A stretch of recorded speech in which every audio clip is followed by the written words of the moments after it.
अस्सलाम वालेकुम and welcome to the show. आप देख रहे हैं प्रोग्राम आपकी बात। आप तक ये प्रोग्राम पहुंचाया जा रहा है रावलपिंडी के मशहूर और मारूफ बाग, जिसको कहते हैं हम लियाकत बाग। लियाकत बाग के खसोखाशा गवाह हैं कि कम से कम 2 प्राइम मिनिस्टर्स ऑफ पाकिस्तान के कातिलों को इसने देखा, 2 प्राइम मिनिस्टर्स ऑफ पाकिस्तान को कत्ल होते हुए देखा। आज हम उसी के बिल्कुल बाहर मौजूद हैं। आप देख सकते हैं अकब में जो इतनी खूबसूरत सीनरी बनाई गई है, इसमें वो तमाम मनाजिर नजर आ रहे हैं जो पाकिस्तान बनते वक्त हम देख सकते थे। शायद मैं और बहुत सारे नौजवान उस वक्त मौजूद ना हो, लेकिन इसमें नजर आ रहा है कि बेशुमार लोग पाकिस्तान बनने के बाद उसमें हिजरत कर रहे हैं। हम देख सकते हैं कि यहाँ पे एक ट्रेन मौजूद है जिसकी छत पे भी लोग सवार हैं। हम देख सकते हैं कि यहाँ पे अल्लामा इकबाल रहमतुल्लाह अलैह की फोटोग्राफ भी मौजूद है। हम देख सकते हैं कि हमारे चारों सूबों के रहने वाले लोग यानी कि सिंधी, पंजाबी और पठान और बलोची और बीच में मेरा कायद, हम देख सकते हैं कि कायद आज़म मोहम्मद अली जिन्ना के हाथ में पाकिस्तान का वो झंडा है, वो इशारा कर रहे हैं मीनार पाकिस्तान की जानिब।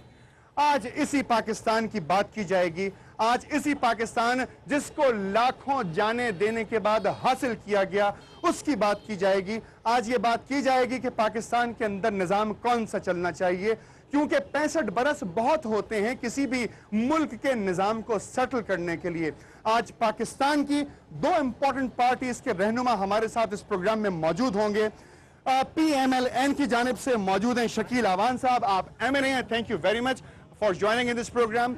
और पाकिस्तान तहरीक इत्तेहाद की जानिब से हमारे साथ मौजूद हैं जनाब फैजुल हसन साहब, आप साबिका MPA भी हैं, काफ लीग की जानिब से इस वक्त पाकिस्तान तहरीक इंसाफ की जानिब से सूबाई इत्तलात के सेक्रेटरी भी हैं। Thank you very much for joining. और वो तमाम लोग जो इनकी मुताल्लिका पार्टीज में नौजवान मौजूद हैं जो अपने अपने लीडर्स को बैकअप करने के लिए यहाँ पे आए हुए हैं, उन तमाम लोगों का आपके सामने तारुफ पेश किया जा रहा है।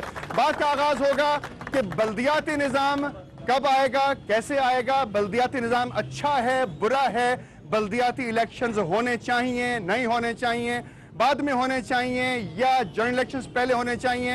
एक जानिब हमारे पास ख्याल आता है कि पूरा का पूरा डेवोल्यूशन प्लान मौजूद है PTI की जानिब से, और एक जानिब हमारे पास ऐसे प्लान्स हैं जो अभी तक मंजर आम पर नहीं आए हैं। बात का आगाज किया जाएगा जनाब शकील अवान साहब से। शकील अवान साहब, थैंक यू वेरी मच।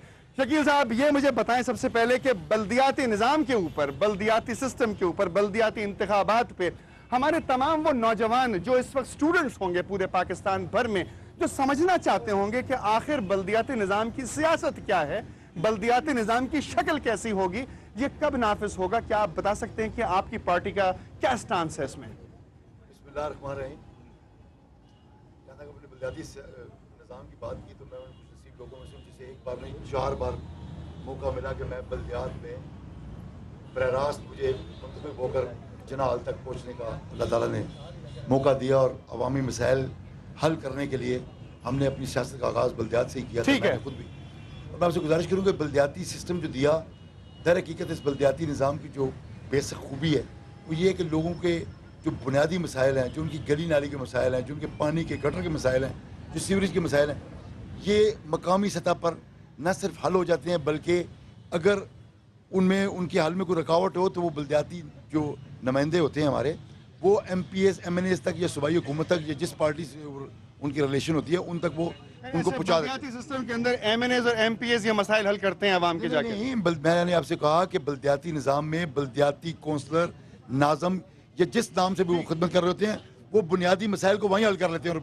अगर वहाँ कोई 50 लाख करोड़ रुपए की एक स्कीम है जो हम समझते हैं हमें आगाही देने में बल्दियाती निज़ाम के जो नुमाइंदे होते हैं वो अपनी आला क़यादत को भी उन्हें आगाही देने से बुनियादी मसाइल के हल के लिए तो वो बहुत बड़ी। इन बल्दियाती इलेक्शन से आपको इख्तलाफ क्यों है जो अनाउंस किए जा रहे हैं? हमें कभी बल्दियाती इलेक्शन से इख्तलाफ नहीं हुआ, और इस मुल्क की तारीख है कि किसी जमहूरी हुकूमत ने अगर बल्दियाती इंतखाबात कराए हैं तो वो सेरा सिर्फ और सिर्फ मुस्लिम लीग नून को जाता है। हमने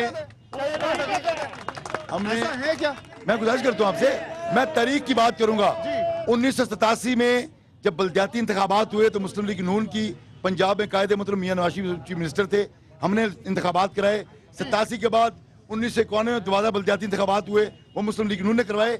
1998 में मैं गुजारिश आपने कमिश्नरेट को कैसे कबूल कर लिया? मैं गुजारिश करता हूँ आपसे, देखें ہمارے جب ہماری قیادت ایگزائل میں گئی، جب ہمیں جلا وطن کر دیا گیا زبردستی، اس کے بعد اس ملک میں ہر آمر نے آ کر اس پاکستان کو ایک لیبارٹری سمجھ کر نیا تجربہ کیا. میں سوال کرنا چاہتا ہوں کہ جب ناظمین کا سسٹم ختم ہوا، بلدیاتی نظام کو ایک دھچکا لگا اور کمشنریٹ نافذ کر دیے گئے، تو اس وقت آپ کی پارٹی کیا کر رہی تھی؟ میں آپ سے گزارش کروں، آپ اسے بلدیاتی نظام کہتے ہیں جو ناظمین سٹی ڈسٹرکٹ گورنمنٹ کا نظام تھا. آپ کیا کہتے ہیں؟ یہ بلدیات نہیں تھے، وہ سٹی ڈسٹرکٹ گورنمنٹ کا ایک نیا نظام متعارف کرایا تھا پرویز مشرف نے ترکی کا نظام لا کر. میں آپ سے گزارش کروں، اس میں جتنی کرپشن، میں خود جہاں بیٹھا ہوں اتفاق سے میں اسی حلقے کا ناظم تھا، میں سٹی ناظم تھا جہاں میں بیٹھا ہوں، یہ بھی میرے حلقے میں شامل تھی. جتنی کرپشن ناظمی کے نظام میں تھی، ہم تو اپوزیشن کے لوگ تھے، بحمد اللہ میں ضلع اسمبلی میں اپوزیشن لیڈر تھا، لیکن جتنی کرپشن ناظمین کے سسٹم میں سٹی ڈسٹرکٹ گورنمنٹ کے سسٹم میں کی گئی، سی سی بی بنا کر اور اس کے بعد جیل اسکیمیں دے کر، میں گزارش کر رہا ہوں بلدیاتی نظام وہ ہے جو 79 میں تھا. بلدیاتی نظام یعنی عوام کے حق کی بات کا تمام سہرا جو ہے وہ اس وقت اپنا پاکستان مسلم لیگ نون کے سر پہ باندھتے ہیں. یہ بات طے ہے. بلدیاتی نظام جو ہے اس کو ہونا چاہیے اور ہم ہمیشہ بلدیاتی نظام کے حمایتی رہے ہیں. ہونا چاہیے، لیکن بہت عرصے سے بلدیاتی نظام کام نہیں کر رہا کیونکہ کمشنریٹ کام کر رہے ہیں. اس کی وجہ بات بالکل پوچھی جائے گی. ذرا فیض الحسن صاحب آپ سے بھی بات کی جائے اس موضوع کے اوپر.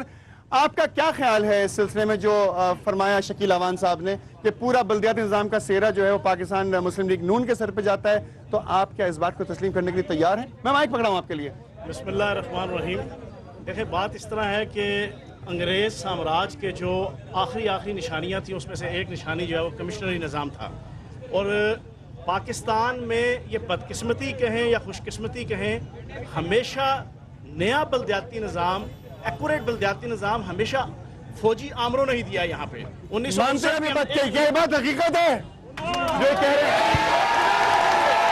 ہیں، یہ جاگ رہے ہیں ابھی. 1959 کے اندر ایوب خان نے دیا، جی ٹھیک ہے جی. اسی طریقے سے آپ کا 1979 کے اندر ضیاء الحق نے دیا، 2000 کے اندر پرویز مشرف نے دیا.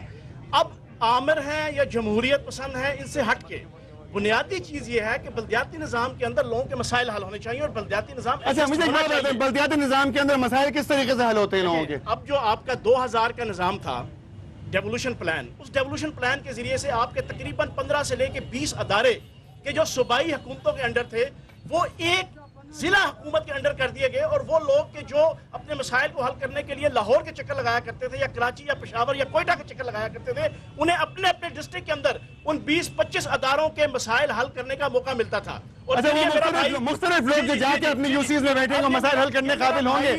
فیض صاحب دیکھیں، جو مختلف لوگ یوسیز میں بیٹھیں گے جا کے، وہ لوگوں کے مسائل حل کرنے کے لائق ہوں گے یا نہیں ہوں گے؟ ہوں گے. دیکھیں میرا بھائی شکیل اعوان صاحب یہاں پہ ناظم رہے ہیں یوسی کے. انہیں پتا ہے کہ یوسی ناظم کو کم از کم 1.5-2 لاکھ روپے مہینے کا صرف ڈیولپمنٹ فنڈ ملتا تھا. یوسی ناظم نے 1-1 کروڑ سے لے کے 5-5 کروڑ کے ترقیاتی کام پچھلے 10 سالوں میں کرائے. بات یہ ہے ڈیولوشن پلان ہونا چاہیے. آپ خود بنا لیں. اچھا ایک آدمی کی حکومت کو آپ آمریت سے تشبیہ دیتے ہیں یا نہیں؟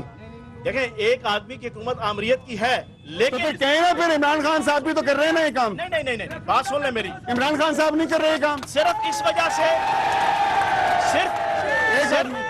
اس وجہ سے ڈیولوشن پلان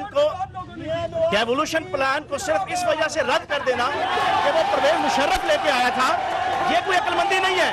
اگر یہی بات ہو تو پھر میاں نواز شریف صاحب کو بھی جنرل ضیاء الحق لے کے آئے تھے، پھر ان کو بھی تسلیم کرتے ہیں آپ؟